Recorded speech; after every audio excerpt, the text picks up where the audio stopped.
I'm great, thank you. Thank Good, you good. for inviting me to be here. Oh, you're very welcome. You're very welcome. I know we have a lot to talk about. I just want to say, I don't know how the weather is by you, but we have been having some nice weather, some rainy weather. I have had some allergy issues going on. So if I lose my voice or I start sneezing, that is why. But I have my water and I even made coffee. So I will be prepared. All right, Oh, Catherine. So I just want to let everybody know, while your name is Catherine Wesley, you do publish under Harriet Arden Byrd. So I just want to get that out. And after our interview today, I'm going to ask you to post your links so everybody could, learn about you and find out where to pick up your book. So this is usually a question I ask a lot of indie authors. Did you start out as a reader as a child? oh, I definitely did. Excuse me, I've got allergy stuff too. Yeah, I know the allergies are terrible. Forget it. Yeah, I think it's probably pretty common. I read a lot when I was a kid, and in fact, that's the root of my book. Is that when I was about 16, I think it's an age that this happens a lot with writers. I decided to write a novel at 16. And so I sat down to write my novel, and I just couldn't think of anything that wasn't regurgitating Tolkien or Lewis or Susan Cooper. I had elves and the Walker, and so I was really devastated by that. I wanted to write something original, and It's understandable. so I made a vow to myself at this age that I wouldn't read any more fantasy fiction. I had read a lot of, I read a lot as a child, but I especially read a lot of fantasy. And so I wouldn't read any more fiction, fantasy fiction in particular, until I wrote my own book. And that kind of goes against all the advice that we have out there. You're supposed to read, and I didn't take any classes in creative writing. I wanted to be very unique. And so, I went to college, I traveled a bit, I ended up having 3 boys and homeschooled them. So it took a while for me to get back to the book writing. So let me ask you this. Did your children, the 3 boys, were the boys readers? Is that something that you guys used to do a lot since they were homeschooled? Well, that's where I cheated on my vow because, well, not really cheating. I read to them every night, all the way up to high school. And I read the things that I had read as a child mostly. So I pretty much stayed with, I did reread all those books, a lot of those books. So yeah, they were definitely readers. Definitely, yeah. Okay. And do they still read now? Are they readers today, would you say? Do they read your book? Well, they're grown up, and Right, two right. of them have read my book. I don't think the other one has. Um, One of them, Keziah, my eldest son, actually did the formatting for me and put it up online for me. He's been a huge help. He also was there when I was writing some of the end of it, and very much he's very much involved in the book. That is so great. Oh my gosh, yeah. It's really great. I know a lot of indie authors say they don't get the support because a lot of people, don't understand the process or, writing, or maybe they're not readers. So I think having your son as a support system and so involved, I think that's fantastic. It is. It's great. We have a So close family, and yeah, I do appreciate the support. I have friends that are supportive too out there. Not necessarily. good. I have a little writers group, just a tiny writers group who's supportive, and they're wonderful people. But I have a That's lot of wonderful. just friends out in the world who aren't writers who are just amazingly supportive. So that's nice. And you Yeah, that is nice because a lot of people don't have that. So now you have written one book so far, and the title of your book is, Aru's realm. could we see the cover? Do you have the cover? Mhm. Yeah. Feel like a salesperson. Yeah, it's can you see it? Oh, yeah. I did the Yes. artwork for the book myself. See, I Oh, wrote it's great. H.A. Byrd. Yes, that's your pen name. The artwork is by Catherine Wesley. So that's me. So Oh, yes. Okay, that's a good way to do that because the writer is one name and the artist is another name. And yeah, I like that. That's really a nice cover. thank you. Yeah, there's a story behind there's a reason for the pen name. It's the book. The theme of the book is perspectives of reality. If you're going to say what's your book about, Yes. So I yeah, think tell us about that. name, but it's but it really explores various perspectives of reality.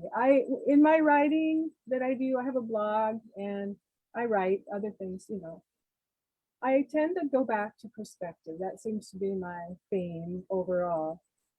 And so that's what the pen name actually brings some of the reality of the book out into our world. And I can't explain that too much because it's part of the book, but I understand. pen name is heavily associated with the book. Can you give the viewers an idea of what perspective writing is? Just so Well, they have like an idea, like just in a nutshell, just so they know. well, I take my protagonist through various ways of seeing the world throughout the Okay. book. So that's the main. And you've had a pretty adventurous life yourself, right? It's in the bio. If anybody didn't get a chance to read the bio, you want to share a little bit of your adventures with us? Well, I know it's a long story. Let's see. Well, Well, just like give us a couple of like exciting things. I know we just talked about like a couple of things a few minutes ago before we came on. I mean, if you just want to give us a couple of those things, or you don't have to, we could go back to the book. well, I think a lot of my life has been gathering material. Like I've always had since I was a little child. When I wrote the first story I wrote, I was about 7, and it was called The Oh, Purple that's young. and it was about mountains that were purple in the distance, but they were still purple when you arrived at them. And so my whole life I've been gathering, you know, I take notes no matter where I've gone. Even as a young person, I took notes for future books, you know, and I did end up using a lot of those notes in Ellis Round. So I moved around a lot as a child, and once I graduated from college, I just got a one-way ticket to England, and I spent a year tramping around Europe. I ended up in northern Sweden. Were you like backpacking Um, around Europe, or? yeah, backpacking, hitchhiking. Then I ended up getting a job up with the reindeer people, the Sami, up in northern Sweden, up above the Arctic Circle. And Wow. everywhere I went in my travels, I ended up um, realizing that the powerful experiences I had were visiting stone altars, ancient stone altars. Like, you know, I went to Stonehenge, and I'd heard that it was just kind of a tourist trap and not that big a deal. But oh no, I fell in love with Stonehenge. I could feel it from a distance. You know, I knew when we were there, it was just an amazing place. And so I ended up the rock rings in Ireland, and you know, up in the wilds of the Swedish middle of nowhere. There were stone walls. Wow. And by yourself? You were alone? Well, I traveled alone most of the time. I sometimes traveled with people I met. Yeah. Along the way. Travelers you met along the way. That's pretty interesting. So Uh, how long were you away from the States? Like how long were you abroad, out of the country? about a year. So you did a lot in that 1 year. Well, a lot of it I spent up in with the reindeer, with the Sami. The reindeer people. I fell into. I was enormously lucky to meet these particular people. My dear friend Mane. I lived with them and worked with the reindeer for them, and it's pretty amazing experience. And so Okay. that's definitely. In my book, I try not to appropriate other cultures because I've had some in-depth experiences with different culture, indigenous cultures, and I've been careful not. I try to relay the teachings I learned, but not Mm, within the culture. I mean, Aru's realm takes place in a different reality, so we don't have the same cultures, and I try not to take the trappings too much. But I did a little in chapter 6. There's I a guess little you bit. couldn't help it. Sometimes you just can't help it. Well, I really went back and forth about it because I really didn't want to, borrow too much from that culture. But on the other hand, that was an important part of my own life. So I thought, well, I'll just use some of the, I honored their culture as best I Right, right. And sometimes when it's an important part of your important part, I'm getting all tongue-tied. When it's an important part of your life, it becomes an important part of the story as well, right? Because sometimes you construct the story around your life or writers around our lives, can. and we don't even realize it. And then you have to maybe, give that part of the story that is so close and so personal, the experience that you had. So I could see you touching on something like that. I imagine that a lot of fantasy authors do draw from. I mean, I imagine that a lot of fantasy writing is semi-autobiographical.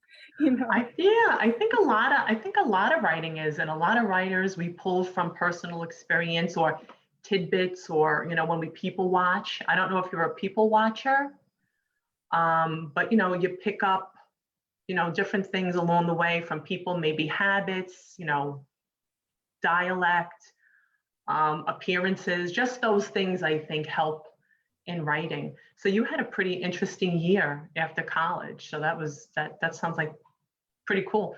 So how long has your book been out? About a year. I actually um, published it on March 1st, 2020, right as the pandemic Oh, was hitting. now let me ask you this. So 2020, so now we're like a year into the pandemic. So it didn't really affect your writing because you were writing the book before we even knew about coronavirus, Uh, right? it didn't affect my writing. No, it did affect a lot of things. I haven't After finished. the writing, maybe So like once you self-published the book. yeah, I mean, I didn't do a lot of promotion. There was, I mean, my launch party was canceled because Oh, it was, right when things came out. I mean, it was like, we better cancel that. It was right at the beginning of things really going to town. So yeah, right, right. I had worked on it. I have worked on my upcoming book, but not as much as I probably would have if things were So let me ask you this. When did you know in your lifetime when did you have the feeling or the desire to become an author? Was this something, because you said you wrote a story at 7? So was this good. something like a lifelong dream or no? Yeah, it's definitely writing and illustrating a book was my lifelong dream. Um, I knew that I would be writing a book, but as I said, I kind of put it. I did a couple of things. I tried writing a couple of very bad books when I was in college, and um, but I knew that I wanted to write a fantasy. I knew that. That's why I told you I was kind of taking notes all the time. I actually used to carry a little book attached to my belt that I wrote things in, you know, pre-cell phone era. And Yes. so when I was homeschooling my 3 sons in about just before the turn of the millennium, I I started to feel that, you know, it was time to write my book. Even though I was working and homeschooling, I just wanted to write my book. So I did start to write something, and I felt it was time because it had been so long since there'd been a really popular fantasy series that had gone beyond the genre into the public, you know, like Tolkien. So I started writing, and then of course, boom, Harry Potter. Oh, no, really? Is that what happened? Yeah, so I wrote a couple of fairly short chapters of Aru's Realm during that time, but I was very busy, so I didn't get a lot written. And then Prisoner of Azkaban came out, and I sat down and cried. I totally. Oh, but there's plenty of room for plenty of, for many authors and many stories. I mean, I could see how it's maybe a little disappointing because you feel like, you worked so hard on this book and this story, and then everybody is coming out, but with that, but sometimes there's a trend, you Yeah, know. so that was the whole problem for me because um in Aru's Realm, it's a little kind of a spoiler, but I think it's okay to mention it. In Aru's Realm, there are shapeshifters. And when I wrote those first chapters, there was not a very popular series or novel that was about shapeshifters. There was always the concept. I mean, that's an ancient magical concept that's probably been around since the Stone Age, but the it wasn't a trope. You know, it wasn't a there wasn't a genre. I mean, now there's the genre shifter, but Yes. it was, I think, Prisoner of Azkaban that really spurred that. So I had intended to slowly have the reader realize that these people transform into animals. And it's still an interesting concept in my book, but that did take some of the bang out of that particular Oh, you think so? because now, I mean, it is difficult for me that there's now a genre called shifter, you know. But you know, there's a lot of other things going on in the book. So Yeah. Well, you should look at yourself as current. You know what I mean? Because you got into that and it became a trend and it started to take off. So, you know what I mean? yes, You could it always is. you could always look at it that way. I mean, you don't want to write about things that nobody's, writing about anymore. Like, I don't know, I'm just going to say, for example, like, I don't know, Bigfoot or, yeah, you know what I mean? Like just on those lines. So you should be proud of yourself that something inside of you pushed you to write about shapeshifters because then they got really popular. Well, And in you know, Twilight too, right? There's shapeshifters in Twilight. I don't know why, but my skin is like so itchy. It's probably from allergies. But there's shapeshifters in Twilight, right? yeah, and Twilight was actually part of that. Twilight came out after that too, and so you know, it just became a thing. And you know, it's okay, but um, I didn't write my book for commercial success. Like I said, I went about things really differently, and that's not to judge. I mean, it's there's wonderful writers writing books, you know, as a business and doing incredible things. And so it's just not me. It's just not my book is my self-expression. It's just art. I mean, I'm not making very much off of it because it's a long book and Oh I'm wow. charging the price that people charge for 300-page books. My book's about 500 pages, I think. So I'm not really making very much off of it at all. But I walk dogs. That's how I make my money because Oh, I okay. write and then I get up from the computer and I walk dogs and I think I highly recommend anybody who has an interest in dogs, it goes so well with writing, because You can think and stuff. yeah, You have you formulate your peaceful. thoughts while you're out there. It gives you exercise, it clears your head. So I make the little bit of money I make, which I'm happy with a smallish amount of money. I'm not a capitalist. So I make my money with the dogs and my husband. I mean, to be fair, my husband brings in money, much more money than I do. To be fair, you have to include him too. But my focus in writing is purely yeah, art and self-expression. And so Exactly. I haven't done all the things you're supposed to do. And so I that's why, it's literary style fiction. It's not about the plot. There's no like big hook that gets you in and all of that. It's engaging, the story, but Well, you always want the reader to turn the page. yeah, And if they have to turn the page and they're not interested in what they're reading to get to the end, then they might not, right? So if it's the beginning and then the middle is not so, whatever, if it's not engaging, like you're saying, your book is engaging, but there's no, I guess, what did you say? There's no like ta-da at the end. It's not like, a cliffhanger it does have or a big shock. there's definitely a plot in this book, and it does have an ending that is I think is pretty good, but Right. it's just that the plot's not obvious at first. Right. Yeah, but that's good because if the reader is going to continue to turn the page, that's what I meant. Like, if the reader is turning the page and reading it, I mean, and not just to get to the end, but if you're engaging the reader, that is the biggest thing because you don't want the reader to put the book down.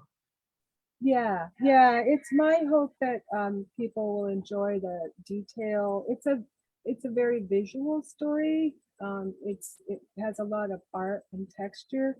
Um, it one of the unique things about Aru's Realm is that every chapter is a different color. The theme of the Oh, chapter. So um, in a way, it's a book for artists because it's color and texture, and it's for visually oriented people. Although I have a son that doesn't think visually, and well, he has convinced me that he enjoyed it, but he's my son, so. But people do seem to like it. I've got good reviews. I don't have very many reviews, but the ones I have on Amazon are good. But each chapter, like it envelopes you in a certain color. I use words like the word envelope. I'd use that in the white chapter. because envelopes are white. Every word in the chapter is meant to bring the idea of a color to you and make you feel that color. So it's possible to read along and not really notice that so much, but you get the feeling of that particular. Right. There's the emotions, the events. It starts in the black chapter. There's fear, mystery, Darkness and yeah. Forest, everything's gray or black. There's, and I That really sounds didn't really want to start the interesting. book in the dark chapter because I thought that would scare people away, But, I don't think so. I think it's a good place to start. well, think, the story insisted on it. I just, I tried to move it, and it's just now, well, you can't fight that, no. right? You can't fight that. So how long did it take you to write this book? Well, that's a difficult question to answer because, as I said, I was kind of working on it in here for a long time, but I was driving a semi truck through Moab, Utah, which is this beautiful canyons, red canyons part of Utah State. It's an incredible park there. And again, it was the rocks,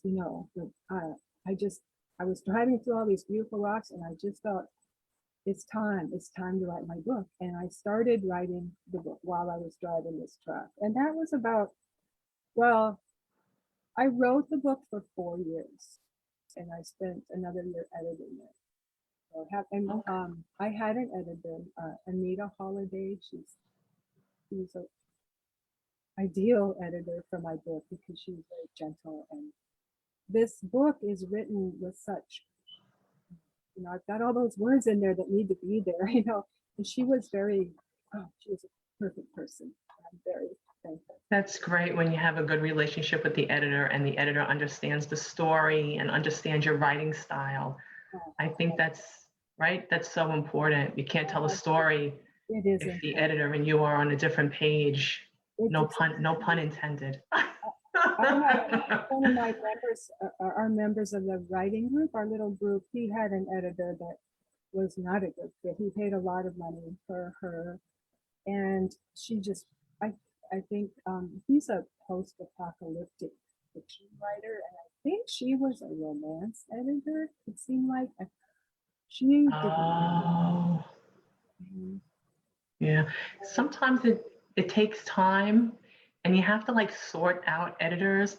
It's good to send, I mean, I don't know how he went about it, but it's good to send sample chapters out. I mean, I'm just speaking now from experience because I wrote my second book. I'm working on my third, but my first book, I didn't know anyone.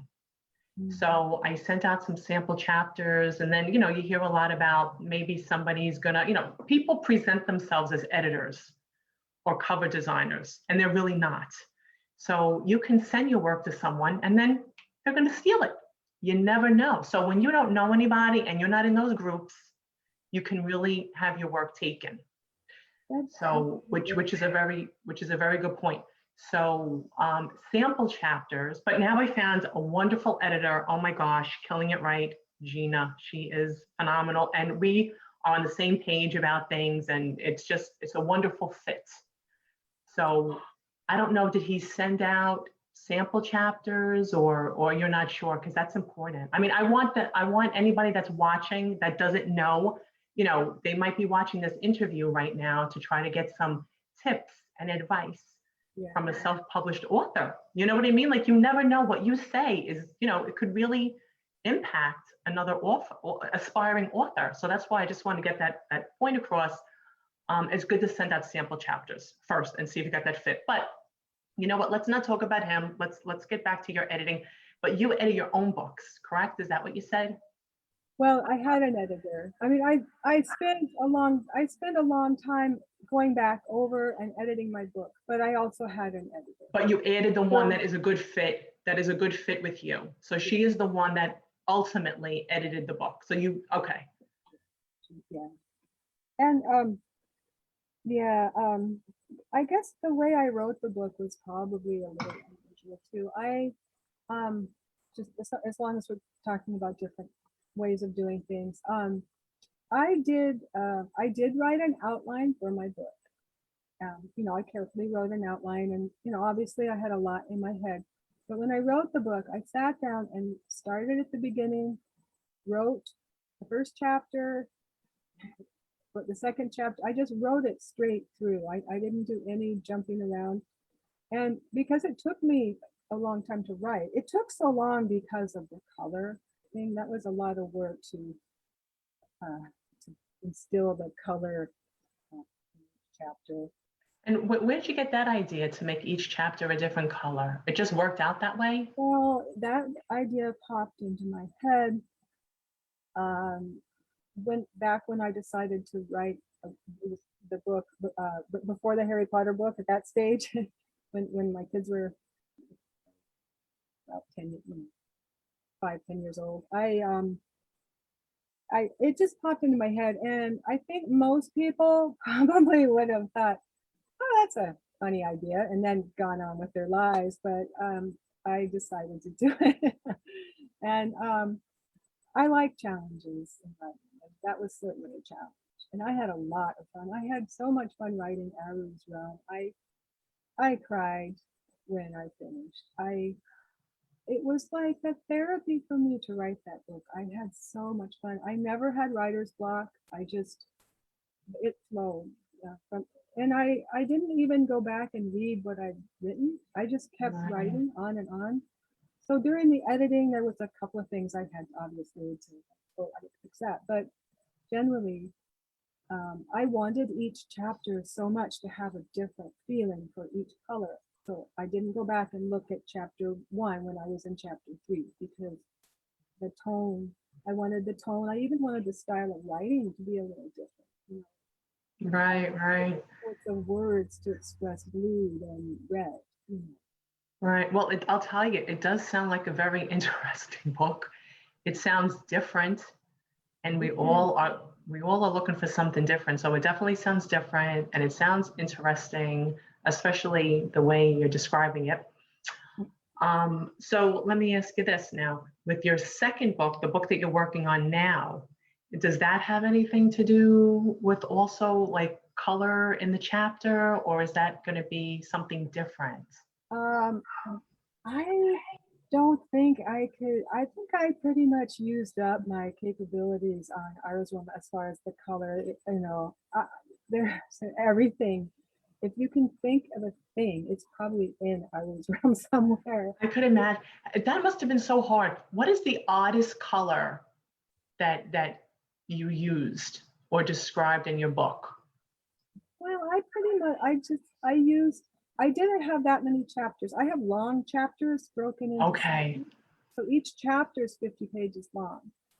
I thought about making them books or what, you know, but I just decided, no, it needed to be one long story. Um, so I used pretty much standard colors, but it was difficult because if you want to make someone think of a color, I mean, you can't, I mean, cat isn't going to bring up, you may be thinking of a black cat, but you can't use cat. There's not that many words that bring to mind a color and only that color. And so I had to find those words. I spent a long time collecting. I had lists of words like, you know, yellow, everything, you know, I mean, there's some things, butter, lemons, there's things that are obvious, but a lot of things Right. that come to mind, you know, they may not make the reader think of a particular color. So it was quite a challenge. Yeah, so that does sound like it was challenging. So that probably was the hardest part of writing this particular story, yes? Yeah, it was hard, but it also made it easy because everything fell into place because of the colors. That's really wonderful. And then So, as far as naming your characters, was that difficult at all, or did they come to you right away? How did that work? that was pretty easy because, well, in a way, it was easy. The character names are all onomatopoeia of animal sounds, including aru. Oh, Um, wow. so, so that part was easy, but creating the onomatopoeia was difficult.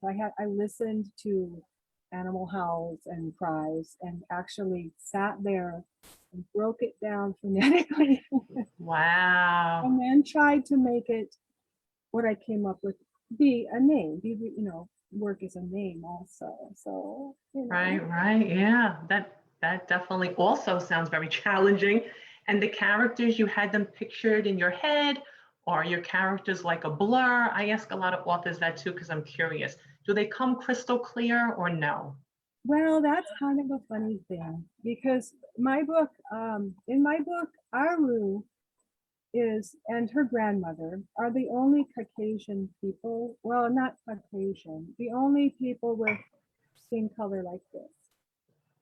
Now remember, it's a different reality, Right. so their cultures are different, but in the book, everybody except her is a person of color. And but as you're reading along, and that's part of the mystery of like who is she? Where did she come from? Story of her great grandmother. I mean, that's part of the mystery. So she's the Right. minority in this world of people of color. And but as I'm reading along, I find that I tend to picture a lot of the people as white. And I think readers will do that too. I mean, even though they're clearly told throughout the book, these are people of color. I was the only Caucasian here. I have sort of double images in my mind because I have some of the characters I actually see as white, even though I know that they're not. It's such a cultural, I think if a movie were ever to be made for my book, the people that read it would be shocked because all the actors would be people of color. And I suspect that in our minds, we're not necessarily seeing them that way. Well, you never know. I mean, you're the creator. You never know what the reader. That's a True. good question, though, to ask some of your readers to see if you hit the mark Yeah, in I should. describing that. I think that's a great question to ask the readers, and that way you would have your answer. So now tell us a little bit about book 2. Is it similar to book 1? The same genre? Is it a follow-up? There is I do have a book to, I guess you'd call it a spin-off of Ours Realm with some of the same characters. I haven't worked on that yet. I'm kind of putting that together in my mind, the way I did with Ours Realm. So I don't like talking about future plans too much because Yeah, like that's fine. about a dream, I can't do it too much. But I do have an upcoming Ours Realm book. It won't be Ours Realm, but it'll be a Sophie. Oh, And so you have that coming out, you said? yes, but what I'm actually working on right now is a book about dogs. Oh, And it's about perspective also, but yeah, it's more about dogs and dog walking and your and experiences. Yeah, yeah. Oh, that's pretty cool. So when you walk, do you ever walk more than one dog at a time? well, I live in a semi-rural area, a little farm town that's quickly becoming developed. Our area is growing really rapidly, very rapidly. And so I walk to people's houses and walk just their dogs. So Okay. I have like maybe 2 or 3 dogs, but it'll be dogs from the same family. Okay. Well, the only reason why I asked that is because, if you have an idea, like you said, you used to carry around like paper and pen. So if you have an idea and you're walking multiple dogs at one time and you say to Oh, yourself, oh my God, I got this great idea. So I'm like picturing you walking the dogs and then you have a great idea and you have to write it down at that moment. And, the dogs are not always going to do what you want, yes, or they won't stop walking and you're trying to write and you got like 3 dogs on a lead. I don't know. I'm just picturing it and it's pretty amusing. It's pretty funny. So now you said you used to take a lot of notes. So what do you do now? Do you like type in your phone? How do you work with your notes now? well, a good portion of Arut's realm was written on my phone Oh, because after I stopped trucking, I got jobs where I could work on my book at work, and it was okay to do that. Home health care, that kind of job. So I would just have my phone with me, and I'd be typing away on my phone, and I'm still in that habit. I am trying to get to the point where I actually record, set myself up with a decent recording thing, and I can record voice to text. I would love to do that. Oh, that's a good idea. You don't have, maybe, do you have voice on your phone or no? I do have a recorder and I've used it sometimes, but I'd really like to I haven't set up any voice to text. Because sometimes there's that voice recording app. I know we have a few people joining us that they're watching. So hi guys, thank you for joining us. Thank you for watching. And Josephine Wrightson, who is another author, she says, hello, lovelies. So just want to say hi to Josephine and thank you for stopping by and thank you for saying hello. I always love when you come and watch our interviews. So what is coming up next? You have your next book that you're working on that we're not going to discuss. How far are you into that one? That's okay. Secret is good. How far is that one? That one is still in the rattling around in my head stage. Oh, no wonder why you don't want to talk about it. So it's really pretty fresh. Yeah, it will be there for a while. I do a lot of the work in there. I think like a lot of people probably do. The dog book I've been actively working on. So I'm hoping to get that out sometime this year. We'll see. Now, will that be a longer book That's or will that be on the shorter? probably 300 pages or less. Yeah. Okay. Will there be pictures or you haven't gotten that far yet? I will have black and white pictures. One thing that I do for my clients is take pictures of their dogs, and I've got some wonderful pictures, but I don't want to have to make the book costly by putting in lots of colored pictures. So I'm going to have black and white pictures in the book and then color pictures on a blog that's associated with the book that people can go to. And so your book is available on Amazon? Ara's Realm is. Yes, your first book is available on Amazon, and that would be in paperback and also the ebook. Yes. And I guess you plan on going that route with your upcoming books, right? With the next books that you have coming out. Yes, and eventually I would love to get Ara's Realm onto an audio book too. Oh, yeah. I mean, I know a lot of people listen to audio when they're driving in their cars or when they're at home and they don't want to, or they cannot look at the phone or the laptop and they can listen. I think it's great that we have that option now. So I guess, yeah, that's something that you can really think about. So let me just ask, in case, again, we have any aspiring writers watching the interview, what would you say was, as being an indie author and self-published, what did you find the hardest in your journey? For me, writing the book, I love editing it. Can you say that? Oh, the editing. Okay. Yeah, I enjoyed editing it myself. What's difficult for me, and I know this is true for a lot of people, promotion.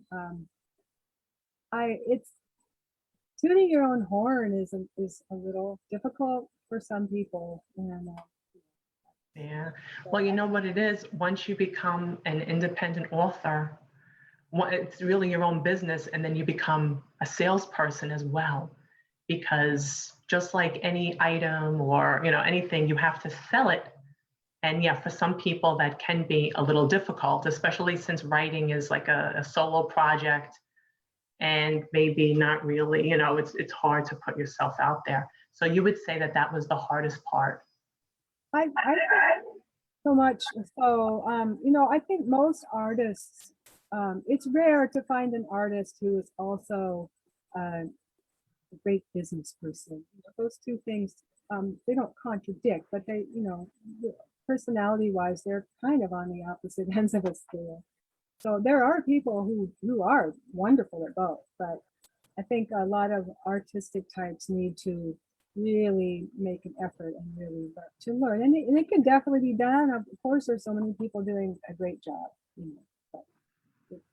Now, did you start working on a social media presence before you published your book, or no? A little bit, I did. I have a Facebook page, Harriet Arden Byrd, and I have a blog. I have a website with a blog that my son Keziah helped me with. That's so fantastic. Boy, he's a big help. He's a big help. And Cheers to him. I have on my blog, on my website, I have a pronunciation guide to Ara's Realm where I actually did some audio pronunciation of some of the more difficult names. The names aren't that difficult if you know that they're onomatopoeia, that they're really not that difficult. But the ones that were more difficult, I went ahead and pronounced them on there. Although in my mind, there's no incorrect pronunciation of them, but people want to know, how they were intended to be pronounced. So I think that was smart, because if the name is difficult and they don't realize how it's supposed to be pronounced, it helps them while they're reading. And it helps the characters connect, and the characters connect to the story. So yeah, I think that is absolutely fantastic and very smart of you to do. Well, it's fun. It's all fun. It's fun. It's all part of the process, right? Sorry? It's all part of the process. Yes. Yeah, for me, I mean, it's all fun. I'm enjoying doing this actually is fun for me, so. It is. I love it too. It's really fun, and I love speaking to other authors. I really think it's fantastic, and it is. It's a lot of fun, and when you could talk to people who do the same thing that you do and ask questions and bounce things off of each other. So, what would you, since we're on that note, what advice would you give? And someone that's trying to start writing a book, and that's the route they want to go. They want to self-publish and be an indie author. Give a little bit of advice. What would you say? Well, I've only written the one book, so I'm certainly not an authority. And But you have blog, information to share. But yeah, but I would say, in first and foremost, enjoy yourself, have confidence in yourself, be prepared that you're probably going to get a little bit of imposter syndrome or whatever, because I think all of us face that, and it's okay. Just that would be what I would. I obviously am the sort of person that would encourage people just to go off in their own direction and do their thing. Right. Yep. Enjoy yourself. Have fun with it, because it really is a fun process. I think that's the ultimate goal. Yeah. So enjoy before it really gets difficult, and then you have to, because everybody thinks writing the book, like, oh my gosh, I got to write this book. I got to, get this story together and these characters. But then there's so many steps after. You have a blurb to think about. You have, editing, an editor to think about if you don't self-edit, because I know, a lot of writers cannot afford an editor. The book needs to be formatted. You have to figure out how you're going to promote it if you're going to go through Amazon, and your book cover. So did you know right away the cover for your book, what it was going to be? Well, it kind of grew the same way the book did. It's a it's one of the characters, and he's dancing and he's pointing to the book for you to open it. And, I had fun with the cover, just like I had fun with the book. There's secret writing on the cover. There's a little secret sentence. Yeah. Oh my gosh, that's cool. You have a lot of interesting things going on with your book.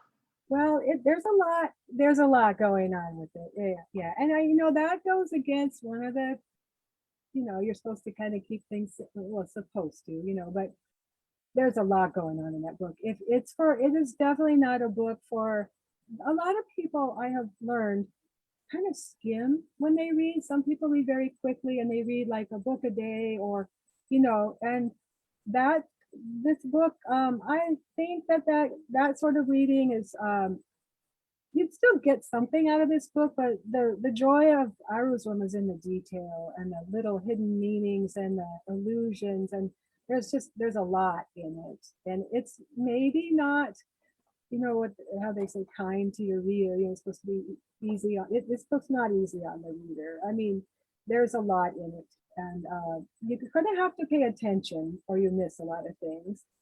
Well, I'm sure a lot of readers like a challenge. Oh, yeah. Right? So it sounds really interesting, and I'm sure everybody's going to love it.